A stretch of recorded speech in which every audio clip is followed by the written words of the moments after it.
Hello भाइयों। मेरे सभी प्यारे बड़े और छोटे बहन भाइयों को नमस्कार। तो देखिए, मैं आज आपके लिए एक बेहतरीन क्लास लेके आया हूँ। आप लोगों का जो अभी यूपी पुलिस का एग्ज़ाम हुआ था, जो पेपर लीक होने की वजह से वो कैंसिल हो गया है। अब उस एग्ज़ाम में जो आप किसी भी यूट्यूब चैनल से पढ़ते हो, तो उसमें उस चैनल वाले आपके लिए मॉक टेस्ट होते हैं, वो आपके लिए लगाने के लिए देते हैं, जिसमें बिल्कुल पेपर के बेस पर जो सवाल दिए होते हैं आपको मॉक टेस्ट के ज़रिए आपके पास वो पहुंचाते हैं और आप उनको सॉल्व करके देखते हो आपका कितना स्कोर आ रहा है। तो आपने भी देखा होगा कि मॉक टेस्ट में कोई ज़्यादा कठिन सवाल नहीं आते हैं, लेकिन किसी बच्चे ने अगर कोई भी सवाल या मैथ में वो कमज़ोर है, उसने पढ़ा ही नहीं है मैथ, तो उसको वो बहुत टफ लगते हैं। तो मैं आपके लिए उसी मॉक टेस्ट का, मैथ के मिनी मॉक टेस्ट का सॉल्यूशन लेके आया हूँ। तो देखिए, मैंने ये लिखा है UP police math mock test solution. तो जी हाँ दोस्तों, मैं आपके लिए आज मॉक टेस्ट, यूपी पुलिस का मैथ मॉक टेस्ट का सॉल्यूशन आपके लिए वीडियो बना रहा हूँ। तो आपके लिए बहुत ही ये वीडियो इम्पोर्टेंट है, इसके लिए आप ज़रूर देखें और अच्छे से देखें। अगर आपको एक बार में वीडियो समझ में ना आए तो फिर दोबारा देख लें। तो ज़्यादा देरी ना करते हुए हम अपनी वीडियो को शुरू करते हैं। तो देखिए, इसमें पहला क्वेश्चन दे रखा है इसमें।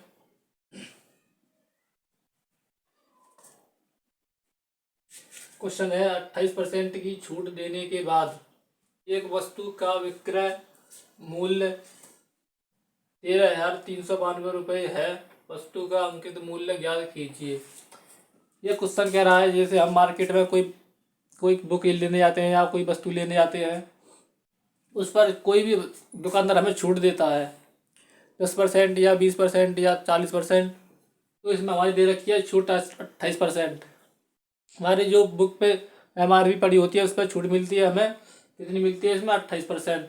लेकिन ये कह रहा है हमें छूट मिलने के बाद हमारी वस्तु का विक्रय मूल्य 13,392 है। मतलब छूट मिलने के बाद हमें जो वस्तु पड़ी है वो 13,392 है। तो इससे पहले वो उस वस्तु पर MRP कितनी होगी, ये पूछ रहा है। उस वस्तु का अंकित मूल्य मतलब MRP जो वस्तु पर पड़ी होती है। तो देखिए, सवाल को कैसे करते हैं हम। ये दे रखा हमारा 28% छूट, ठीक है। क्या दे रखी है, जो हमारी छूट दे रखी है 28%। 28% क्या करते हैं, हमारे तो कोई भी वस्तु होती है 100% होती है, 100% होती है। लेकिन 100 में से हम 28% घटा देंगे, 28% घटा देंगे, कितनी बचेगी 72%। 72% बचेगी। अब ये वही कह रहा है कि 28% की छूट देने के बाद, मतलब 28% घटाने के बाद कोई वस्तु हमारी 72% बची है। मुझे अगर 72% की वैल्यू दे रखा है इसमें 13,392। तो ये कह रहा है 72%, 28% छूट देने के बाद जो वैल्यू बची है 13,392 बची है 72 की। तो ये कह रहा है 13,392। तो इसने पूछा है हमारा 100% की वैल्यू कितनी होगी। इसमें 72% की वैल्यू दे रखी है आपकी, 100% की पूछी है। तो देखो कैसे करेंगे। इसमें एक की वैल्यू निकालने के लिए क्या करेंगे, हम 72 से दे देंगे भाग, 72 से दे देंगे भाग और गुणा कर देंगे 100 का, कितने का 100% का। तो देखिए ये कैसे होगा, ये 72 से कट जाएगा कितनी बार, 186 बार, ठीक है भाइयों। ये 72 से कट जाएगा 186 बार। अब क्या करेंगे हम, 186 गुणित 100, हमारा कितना हो गया 186 गुणित 100। तो हमारी MRP कितनी निकल के आएगी 186,00। ये कितने की थी, देखो हमारी छूट के बाद वैल्यू आई थी इतनी, लेकिन हमारी इस पे MRP जो पड़ी थी बुक पे जो कितनी थी 18,600। 28% की छूट देने के बाद इतनी थी 18, और 100% की वैल्यू इतनी है। ये कितनी है 72% की वैल्यू दे रखी है, हमने 100% की पूछी है, कितनी है ये, क्या है ये MRP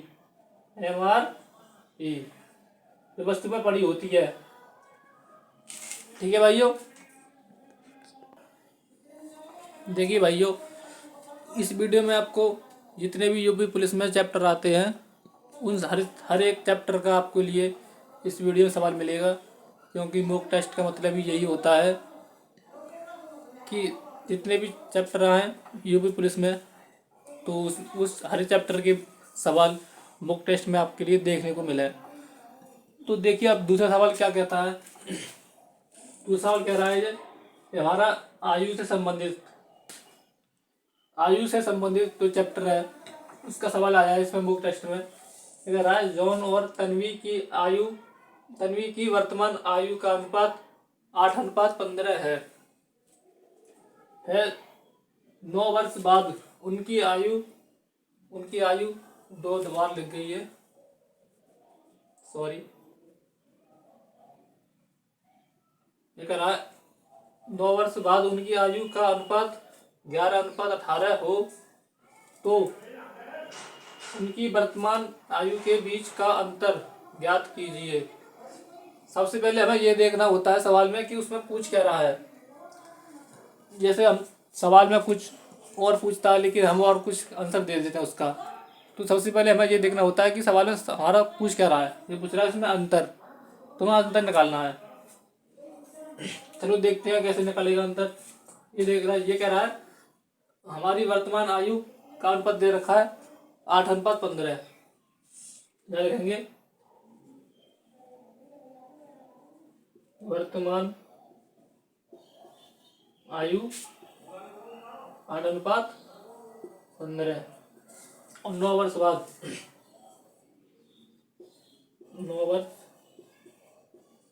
9 वर्ष बाद का कितना दे रखा है?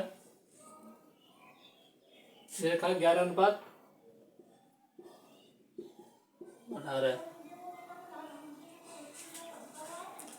अब देखिए हम क्या करते हैं, इसको ध्यान से देखिए। मैं एक आपको कॉन्सेप्ट बताऊंगा। इसी कॉन्सेप्ट से आपके इस चैप्टर के मतलब आयु से संबंधित जो चैप्टर होता है उस चैप्टर के इसी कॉन्सेप्ट से आपके सारे सवाल टोटली 1 to 1 पूरे सवाल निकल के आएंगे इसी चैप्टर से, इसी कॉन्सेप्ट से। उसको बहुत ध्यान से देखना है आपको। देखो पहले क्या करना है, हमें सबसे पहले देखना है इनका अंतर। इनका अंतर करना है बराबर। इसका अंतर कितना है और इसका अंतर कितना है? इसका अंतर है 7 और इसका अंतर भी 7 है। तो देखिए यहाँ पर हमारा अंतर बराबर आया है, लेकिन अगर किसी भी सवाल में इन दोनों का अंतर अलग अलग आए, इसका अलग आए, इसका अलग आए, तो क्या करेंगे, इन दोनों का अंतर कर लेंगे पहले समान। अंतर समान कैसे होगा? इसका मल्टीप्लाई इसमें कर दो तो अंतर हो जाएगा हमारा समान।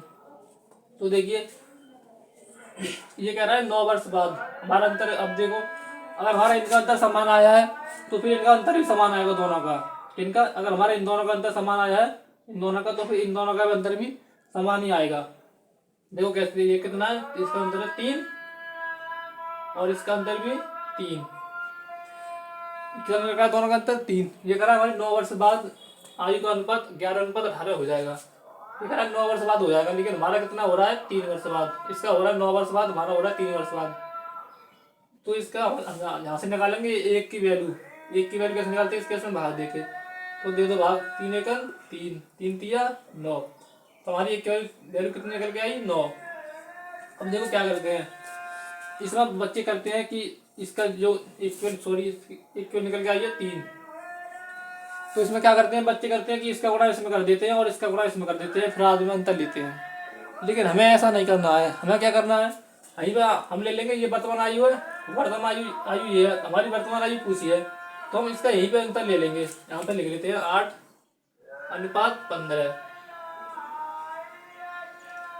तो हम इसका गुणा नहीं करेंगे, पहले ले लेंगे इसका अंतर। इसका अंतर कितना आ रहा है 7। तो अब कर देंगे इसका गुणा, तो इसका गुणा करेंगे कितना 7 और ये कितना है 3 3।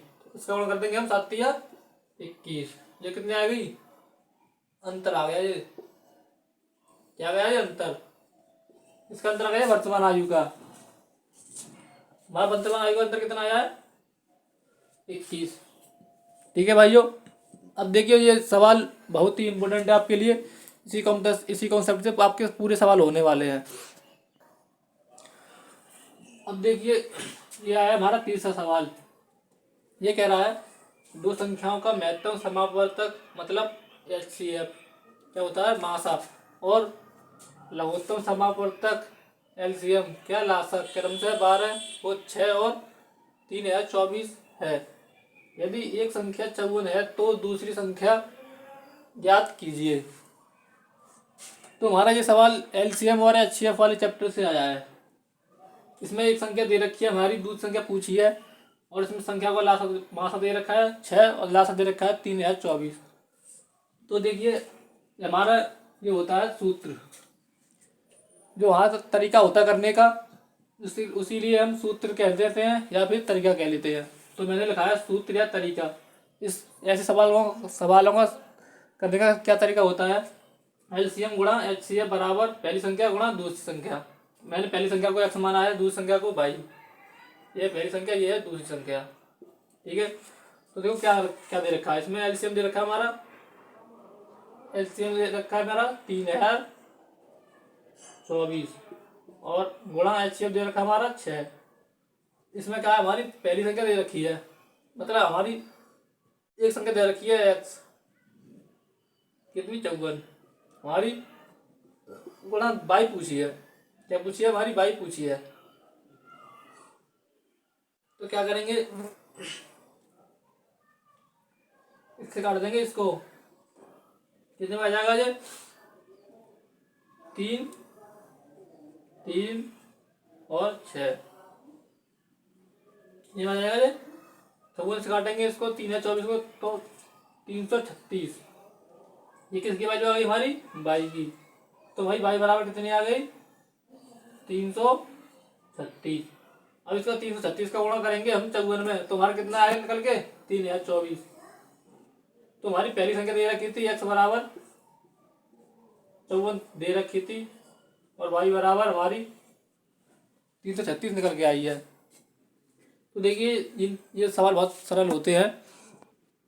तो देखिए आपके मॉक टेस्ट में कोई भी सवाल बहुत सरल होते हैं, उनको देख के घबराना नहीं है, सिर्फ उनको एक बार ध्यान से पढ़ना है, फिर उसके बाद उन सवाल को समझना है कि सवाल पूछ क्या रहा है, दे क्या रखा है, उसके बाद सवाल को करना है आपके लिए।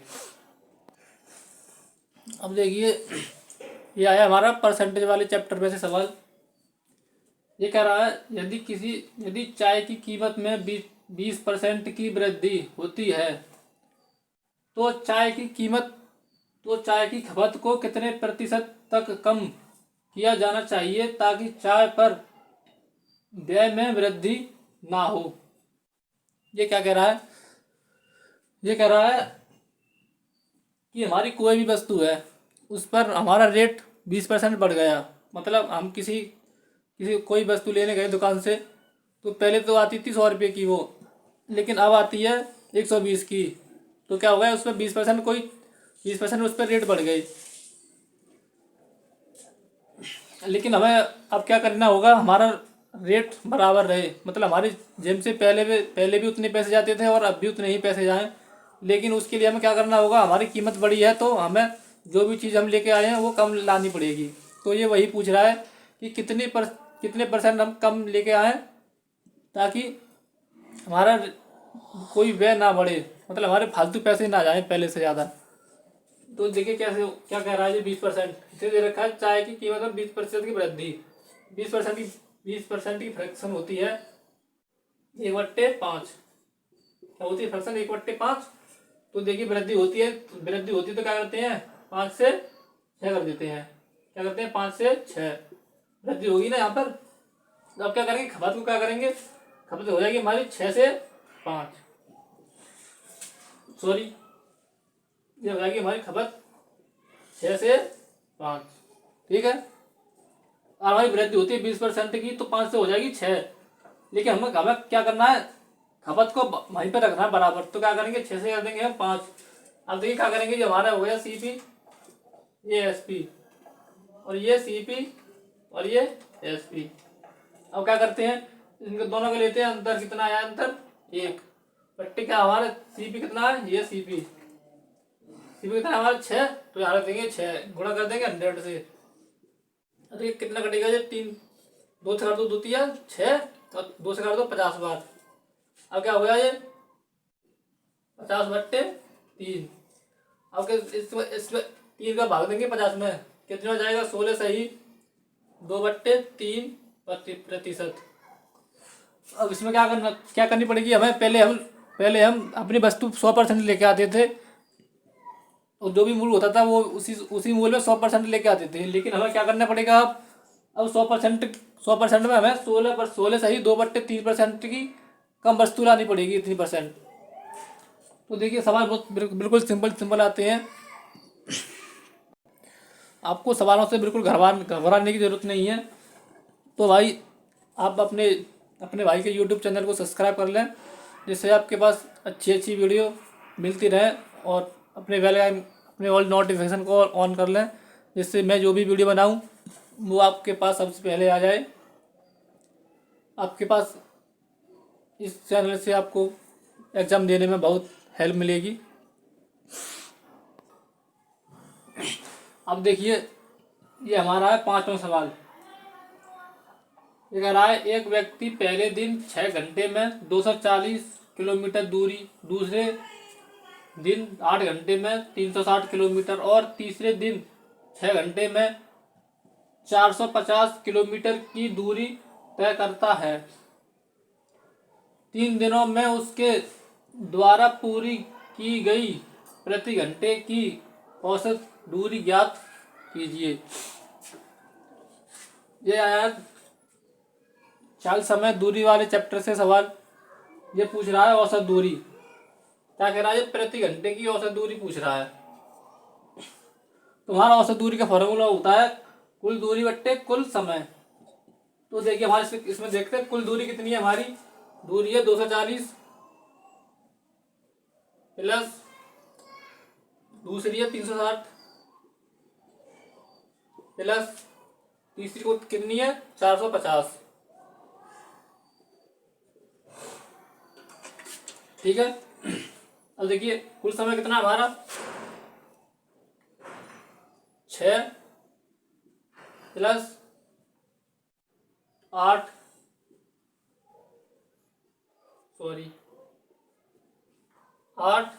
प्लस 6। अब क्या करना, हमें इन सबको जोड़ देना और इसे दे देना भाग। देखो कैसे, कितने हो गए 240 और 360, कितने हो गए 40 और 60 100 और 100 और 300 400 400 200 600 ये हो गए हमारे 600 और 400 1050। कितने हो गए ये 1050 बट्टे समय कितना है 6 दूनी 12 12 और 8 20। कितना है ये 20। अब देखो 0 से कट गया हमारा 0, इससे क्या कटेगा ये, कितने कटेगा 52.5 प्रति घंटा। क्या पूछा इसने, प्रति घंटे की औसत दूरी, मतलब इसने पूछे प्रति घंटे कितनी होगी, तुम्हारी कितनी दूरी होगी प्रति घंटे 52.5 प्रति घंटे औसत दूरी आ गई है। ठीक है भाइयों, देखो सवाल बिल्कुल सिंपल है, करने का तरीका अलग है, और आप भी एक बार ये वीडियो ढंग से देखेंगे तो आप भी सारे सवाल करना सीख जाओगे। अब देखिए अपना 6वां सवाल। ये देखा 6ठा सवाल क्या कह रहा है। ये कह रहा है राज 18 दिनों में कुल 3782 कमा चुका है, मतलब उसने 18 दिनों में 3782 रुपये कमा लिए हैं, लेकिन पूरे महीने में वह 10,000 रुपये कमाना चाहता है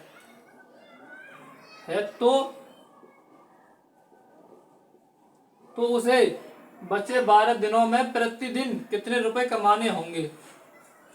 देखिए ये बिल्कुल बेसिक सवाल है आपका, जैसा सवाल है ये बेसिक सवाल है, आपको इस सवाल को सोचना है और आंसर अपने आप निकल आएगा। ये देखिए एक महीने में हमारे 30 दिन होते हैं, कितने 30 दिन होते हैं किसी भी नॉर्मल महीने में, लेकिन ये कह रहा है लेकिन हमारे 18 दिनों में इतने रुपये कमा लिए हैं 3782, और हमें कमाने हैं 10,000 रुपये पूरे महीने में। तो ये पूछ रहा है बचे हुए 12 दिनों में वह प्रतिदिन मतलब हर एक दिन कितने रुपए कमाए कि उसका टोटल 30 दिनों के बाद 10,000 रुपये हो जाए। तो देखिए हमारे होते हैं 30 दिन में वो उसे 10,000 रुपये कमाने हैं, ठीक। लेकिन क्या उसने 18 दिन में 3,782 रुपये कमा चुका है, वो कमा लिए हैं। बचे रुपए कितने हैं? बचे रुपए 10,000 में से हम ये घटा देंगे 3,782, तो हमारे कितने रुपए बचे? 6,218। और देखो बचे दिन कितने हैं हमारे? 30 दिन में से हम 18 दिन घटा देंगे तो कितने बचेंगे दिन? 12। अब क्या करेंगे हम? हमें प्रति एक दिन का कितना कमाना है वो निकालना है। तो उसके लिए क्या करेंगे? ये देखिए यहाँ पे कितनी है? 612, 6,218 बट्टे 12। इसे देना है हमें इसमें भाग, तो भाग दे दो। 12 पंजे 60, कितने बचे? 2, कितने हो गए? 21, तो 12 एकड़ 12। यहाँ पर कितने बचे? 9, 21 में से 12 गए तो 9, यहाँ पर कितने हो गए?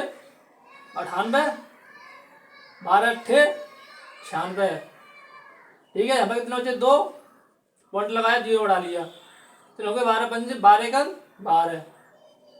कितने बचे? अब 8, कितने हो गए? कितने बचे? 8 बचे, ठीक है। यहाँ पर कितना हो जाएगा? 80, तो 12 पंजे 80, 12 पंजे 60, 12 6 72। और यहाँ पर कितने बचे? अब 8, फिर 8 हो जाएंगे, फिर 0 लगा लेंगे, फिर 12 6 72, ठीक है। तो हम प्रतिदिन कितने रुपए कमाने होंगे? कितने निकल के आ गया हमारा?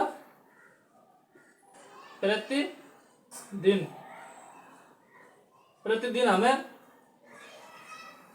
518.166 से जाता रहेगा, तो इतने रुपए हमें कमाने होंगे। कितने? प्रतिदिन हमें 12 दिनों तक 518.16 रुपये कमाने होंगे, तब हमारे जोड़ के 10,000 रुपये आ जाएंगे, ठीक है भाई। तो ये देखिए ये बिल्कुल बेसिक सवाल है, तो आपको सवालों को देख के घबराना नहीं है। ये देखिए ये दे रखा है आपका 7वां सवाल। ये कह रहा है ए, बी और सी ने एक व्यवसाय शुरू किया। ए के निवेश का 3 गुना, बी के निवेश का 2 गुना तथा सी के निवेश का 4 गुना आपस में बराबर है। क्या कह रहा है ये? बराबर है। यदि कुल प्राप्त लाभ में सी का हिस्सा इतना है, कितना?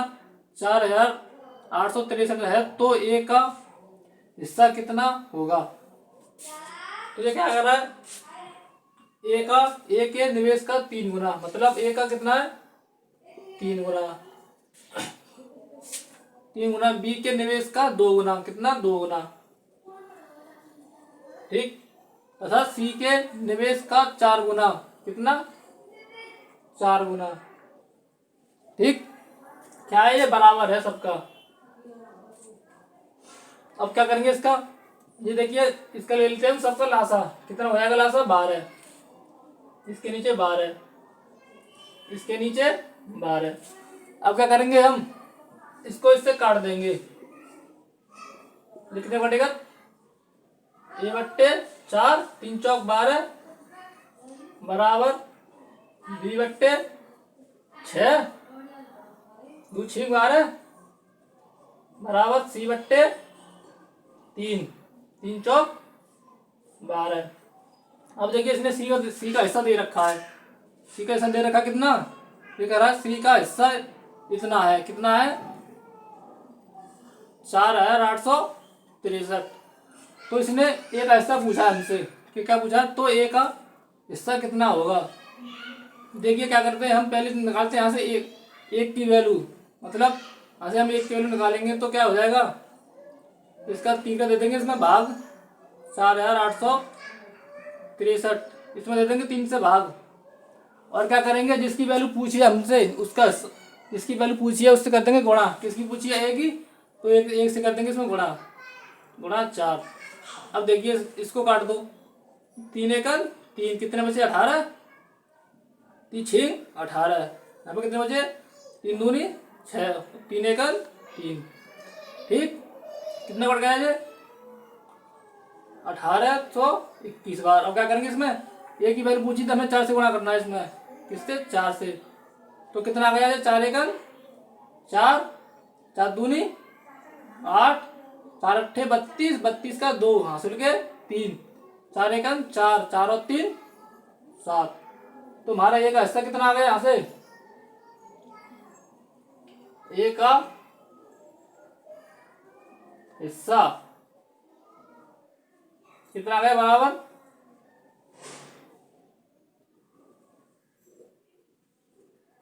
7284। तो देखिए सवाल बिल्कुल सिंपल था, बस आपको बेसिक तरीके से सोचना है और आपका सवाल निकल के आ जाएगा। कितना आया है 7284।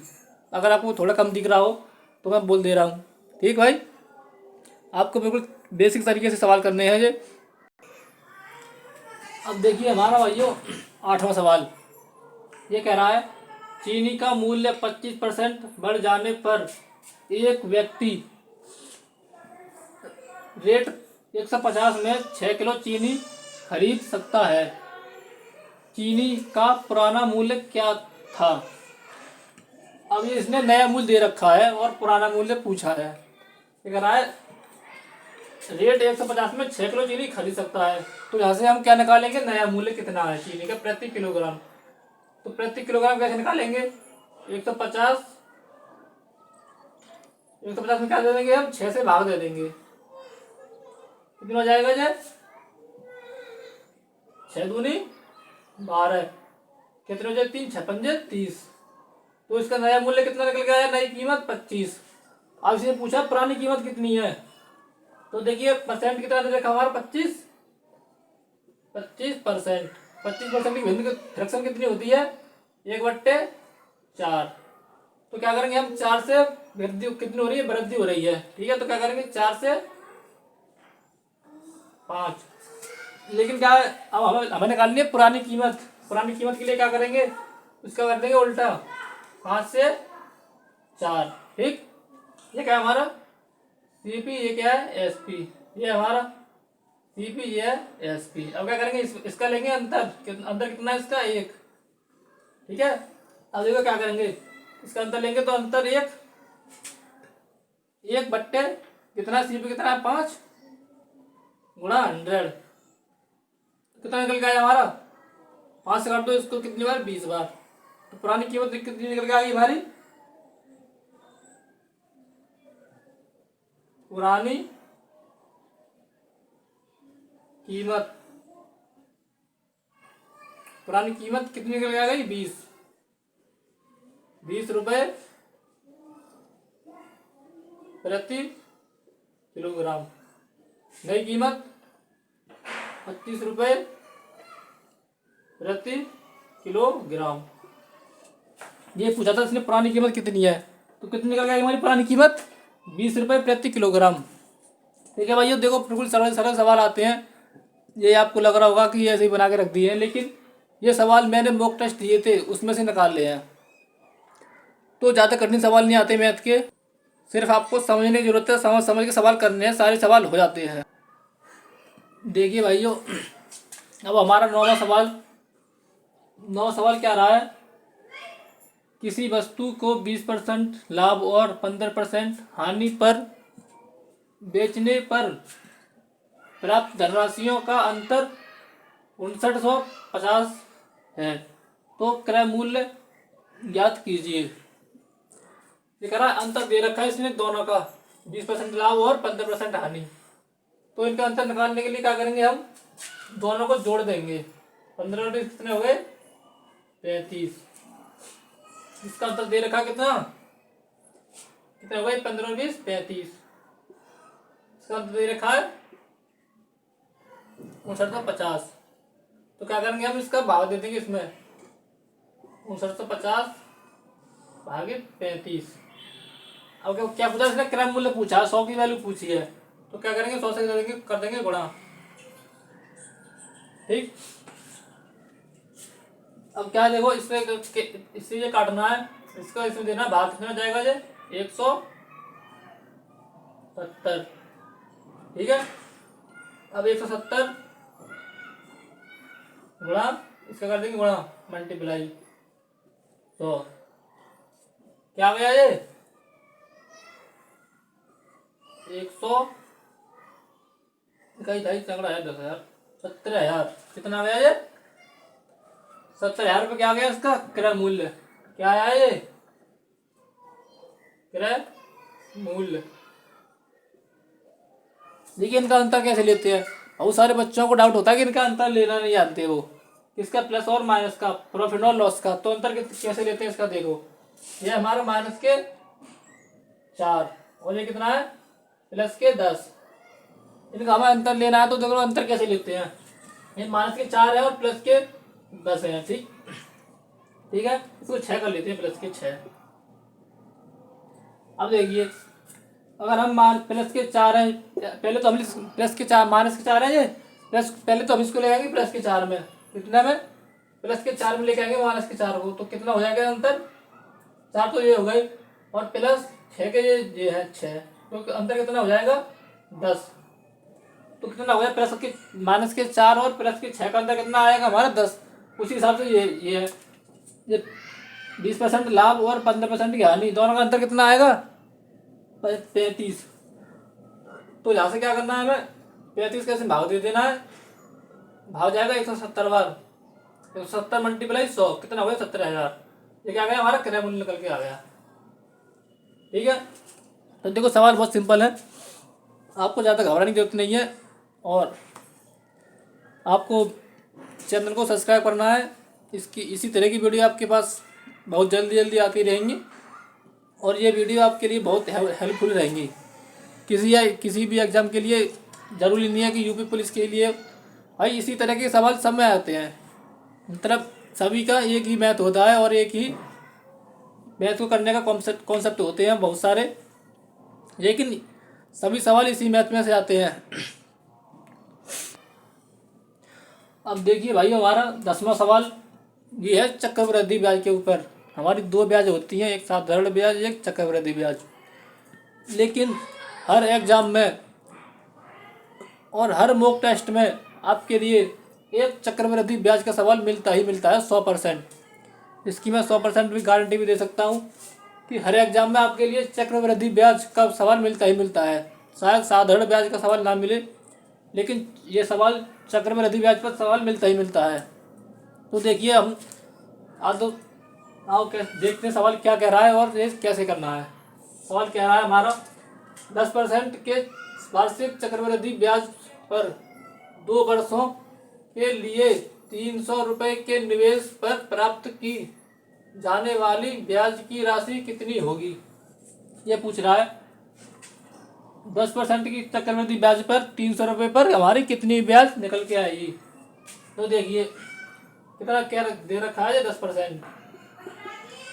10% के लिए हमारा इसका निकालना है, चक्रवृद्धि ब्याज निकालना है कितने का 300 रुपये पर। तो देखिए डायरेक्ट हम कैसे निकालते हैं, हमारा एक मेथड होता है सक्सेसिव, क्या कहते हैं उसे सक्सेसिव मेथड कहते हैं।